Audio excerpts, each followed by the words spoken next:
السلام عليكم، عاملين ايه؟ والله الواحد مش مستوعب انه بيتكلم عن الجهاز ده، لكن خلينا نشوف هو يستاهل فعلا السعر ده ولا لا. المهم يا صديقي العزيز، دلوقتي خلينا ندخل نشوف ايه المشترك وايه الاختلاف بين الاربع نسخ. واول حاجه هنتكلم عنها هي المعالج ال A19 الجديد من ابل. خليني اقول لك يا صديقي ان مع استخدامك للموبايل هتلاقي سرعه رهيبه في الاستخدام بسبب المعالج الجديد. الموبايل بيفتح التطبيقات اسرع وبيتنقل بينهم بسلاسه.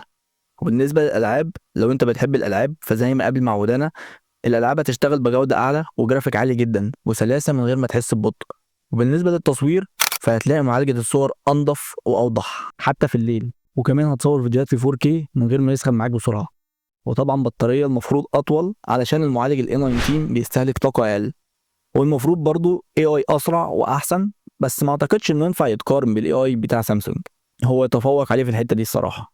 لكن في حاجة صغيرة لازم تعرفها، إن الآيفون إير المعالج بتاعه بيجي بنسخة قياسية، وال17 العادي بيجي بنسخة كاملة، والبرو والبرو ماكس بيجي بأقوى نسخة من المعالج ال A19 الجديد. لو سألتني إيه الفرق، هقول لك إن النسخ الأقل هتأدي معاك عادي الشغل التقيل، بس بفرق بسيط. يعني مثلا الآيفون إير والآيفون العادي ممكن الجهاز يسخن أسرع علشان البرو والبرو ماكس فيهم تبريد أعلى، والبرو ممكن يديك ثبات أعلى بحاجة بسيطة مش ملحوظة قوي يعني، فيعتبر مفيش فرق شاسع بينهم.